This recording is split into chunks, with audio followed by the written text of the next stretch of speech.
This is Shikha Srivastava from mathematics farm. आज हम लोग क्या पढ़ेंगे? आज हम लोग class 7 chapter 10 that is algebraic expressions में एक्सरसाइज 10.1 का क्वेश्चन नंबर 3 सॉल्व करेंगे। Question is identify the numerical coefficients of terms other than constants in the following expressions. जो नीचे एक्सप्रेशंस गिवन है, इन एक्सप्रेशंस में कांस्टेंट टर्म्स के अलावा जो दूसरे टर्म्स हैं, उन टर्म्स के न्यूमेरिकल कोफिशिएंट्स आपको आइडेंटिफाई करने हैं। तो सबसे पहले आप लोगों को इस तरीके से एक टेबल बना लेनी है। यहाँ पे हम एक्सप्रेशंस लिखेंगे और यहाँ पे टर्म्स लिखेंगे। टर्म्स में आपको कांस्टेंट टर्म को हटा देना है। कांस्टेंट टर्म के अलावा जो दूसरे टर्म्स हैं उसको यहाँ पे लिखेंगे, देन उसके बाद कोफिशिएंट्स लिखेंगे।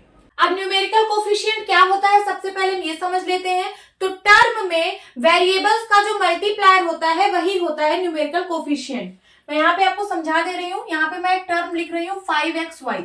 ये वेरिएबल्स है, वेरिएबल्स का मल्टीप्लायर क्या है? 5 है, तो यही है क्या? Numerical coefficient.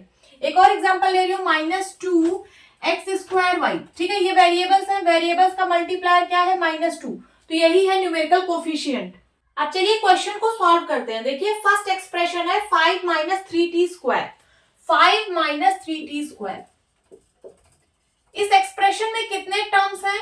इस एक्सप्रेशन में 2 टर्म्स हैं। पहला टर्म है 5, ठीक है, और दूसरा टर्म है -3t²। अब देखिए जो टर्म है 5 ये कांस्टेंट है, इसमें वेरिएबल है ही नहीं। तो वेरिएबल नहीं है तो इसका न्यूमेरिकल कोफिशिएंट हम नहीं बता सकते, क्योंकि जो न्यूमेरिकल कोफिशिएंट होता है वो वेरिएबल का मल्टीप्लायर होता है। बट यहाँ पे तो वेरिएबल है ही नहीं, तो इसका न्यूमेरिकल कोफिशिएंट हमें नहीं बताना। और यहाँ पे लिखा भी है अदर देन कांस्टेंट्स। जो कांस्टेंट टर्म है उसका हमें न्यूमेरिकल कोफिशिएंट नहीं बताना है। कांस्टेंट टर्म के अलावा जो टर्म्स है उसका न्यूमेरिकल कोफिशिएंट बताना है। अब देखिए ये वाला जो टर्म है इसमें वेरिएबल है, वेरिएबल क्या है? t²। ठीक है, तो इसका मल्टीप्लायर क्या है? -3, तो यही है क्या? Numerical coefficient. समझ में आया? तो चलिए टेबल को फिल करते हैं। टर्म्स में हम कांस्टेंट टर्म्स नहीं लिखेंगे क्योंकि उसका न्यूमेरिकल कोफिशिएंट हम नहीं बता सकते। हम ऐसे टर्म्स लिखेंगे जिसमें वेरिएबल्स हो। तो ये वाला टर्म लिखेंगे -3t²। ठीक है, इसका कोफिशिएंट कितना है? -3, यहाँ पे लिख दीजिए। Now second expression 1 + t + t² + t³। इस एक्सप्रेशन में 4 टर्म्स हैं। पहला टर्म है 1, दूसरा टर्म है t, तीसरा टर्म है t² और चौथा टर्म है t³। ठीक है, ये जो टर्म 1 है ये कांस्टेंट टर्म है। इसको छोड़ के बाकी के जो टर्म्स हैं उसका न्यूमेरिकल कोफिशिएंट हमें बताना है। तो यहाँ पे लिख लेते हैं, एक टर्म है t और एक टर्म है t² और एक टर्म है क्या? t³। अब इस टर्म का न्यूमेरिकल कोफिशिएंट क्या होगा? न्यूमेरिकल कोफिशिएंट क्या होता है? वेरिएबल का मल्टीप्लायर। ये वेरिएबल है t, इसका मल्टीप्लायर क्या है? 1 है। t को मैं 1t लिख सकती हूँ। ठीक है, तो इसका न्यूमेरिकल कोफिशिएंट कितना होगा? 1 होगा। उसी तरीके से t² का न्यूमेरिकल कोफिशिएंट क्या होगा? t² वेरिएबल है, वेरिएबल का मल्टीप्लायर यहाँ पे क्या है? 1 है, तो इसका भी न्यूमेरिकल कोफिशिएंट 1 होगा। उसी तरीके से t³ वेरिएबल है, वेरिएबल का मल्टीप्लायर क्या है? यहाँ पे 1 है, तो इसका न्यूमेरिकल कोफिशिएंट 1 होगा। Now third expression x + 2xy + 3y। इस एक्सप्रेशन में 3 टर्म्स हैं। पहला टर्म है x, दूसरा टर्म है 2xy और तीसरा टर्म है 3y। यहाँ पे सारे टर्म्स में वेरिएबल्स हैं, तो हम हर एक टर्म्स के न्यूमेरिकल कोफिशिएंट्स फाइंड करेंगे। पहला टर्म है x, ठीक है, दूसरा टर्म है 2xy एंड तीसरा टर्म है 3y।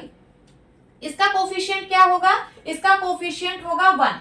वेरिएबल का मल्टीप्लायर जो होता है वही होता है कोफिशिएंट। वेरिएबल है x और x का मल्टीप्लायर क्या है? यहाँ पे 1 है, तो न्यूमेरिकल कोफिशिएंट क्या होगा? 1 होगा। 2xy का बताइए, ये वेरिएबल्स हैं, वेरिएबल्स का मल्टीप्लायर क्या है? 2 है, तो इसका न्यूमेरिकल कोफिशिएंट 2 होगा। यहाँ पे देखिए वेरिएबल है y का न्यूमेरिकल कोफिशिएंट क्या है? 3। Now fourth expression 100m + 1000m। इस एक्सप्रेशन में 2 टर्म्स हैं। पहला टर्म है 100m और दूसरा टर्म है 1000m, और दोनों टर्म्स में वेरिएबल है, तो दोनों टर्म्स के हम न्यूमेरिकल कोफिशिएंट बता सकते हैं। तो यहाँ पे लिखिए टर्म्स में पहला टर्म है 100m और दूसरा टर्म है 1000m। इस वाले टर्म में वेरिएबल है m और m का मल्टीप्लायर है 100, तो न्यूमेरिकल कोफिशिएंट होगा कितना? 100। और इस वाले टर्म में वेरिएबल है n और n का मल्टीप्लायर है कितना? 1000, तो न्यूमेरिकल कोफिशिएंट होगा 1000। Now fifth expression -p² q² + 7pq। इस एक्सप्रेशन में 2 टर्म्स हैं। पहला टर्म है -p² q² और दूसरा टर्म है 7pq। दोनों टर्म्स में वेरिएबल्स हैं, तो दोनों टर्म्स के न्यूमेरिकल कोफिशिएंट्स हम लोग निकालेंगे। ठीक है, यहाँ पे लिख लीजिए -p² q² और यहाँ पे लिख लीजिए 7pq। यहाँ पे देखिए वेरिएबल्स क्या है, p स्क्वायर q स्क्वायर, इसका मल्टीप्लायर क्या है, तो इसका मल्टीप्लायर है -1, तो यही होगा न्यूमेरिकल कोफिशिएंट, लिख लीजिए यहाँ -1। देन उसके बाद यहाँ पे वेरिएबल्स है pq, इसका मल्टीप्लायर क्या है 7, तो यही है क्या numerical coefficient. Now sixth expression 1.2a plus 0.8b। इस एक्सप्रेशन में टू टर्म्स हैं, पहला टर्म है 1.2a और दूसरा टर्म है 0.8b। दोनों टर्म्स में वेरिएबल है, ठीक है, तो दोनों टर्म्स के न्यूमेरिकल कोफिशिएंट हम लोग फाइंड करेंगे। पहला टर्म है 1.2a और दूसरा टर्म है 0.8b, ठीक है। यहाँ पे वेरिएबल है a का मल्टीप्लायर क्या है 1.2, तो यही होगा न्यूमेरिकल कोफिशिएंट। नाउ इस टर्म में देखिए वेरिएबल है b और वेरिएबल का मल्टीप्लायर क्या है 0.8, तो यही है क्या numerical coefficient. Now seventh expression 3.14 r square. इस एक्सप्रेशन में सिर्फ एक टर्म है और इस टर्म में वेरिएबल भी है, ठीक है, तो इसका न्यूमेरिकल कोफिशिएंट हम बता सकते हैं। तो यहाँ पे लिखिए 3.14 r स्क्वायर। r स्क्वायर यहाँ पे वेरिएबल है और वेरिएबल का मल्टीप्लायर क्या है 3.14, तो यही है क्या numerical coefficient. Now eighth expression 2 bracket में l प्लस b। सबसे पहले आप ब्रैकेट ओपन करिए तो ये हो जाएगा 2l प्लस 2b, ठीक है। इस एक्सप्रेशन में टू टर्म्स हैं, पहला टर्म है 2l और दूसरा टर्म है 2b और दोनों टर्म्स में वेरिएबल है, ठीक है, तो दोनों टर्म का न्यूमेरिकल कोफिशिएंट हम बता सकते हैं। तो यहाँ पे लिखिए 2l और क्या है 2b। यहाँ पे l वेरिएबल है, वेरिएबल का मल्टीप्लायर क्या है 2, तो ये होगा न्यूमेरिकल कोफिशिएंट। यहाँ पे वेरिएबल है b और b का मल्टीप्लायर क्या है 2, तो यहाँ पे न्यूमेरिकल कोफिशिएंट क्या होगा 2 होगा।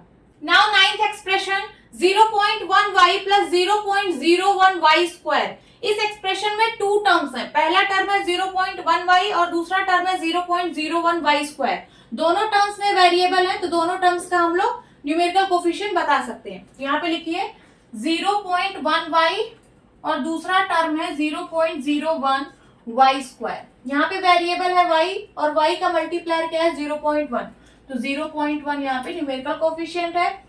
और यहाँ पे वेरिएबल है y स्क्वायर का मल्टीप्लायर है 0.01, ठीक है, तो ये होगा क्या न्यूमेरिकल कोफिशिएंट। नोट डाउन कर लीजिए।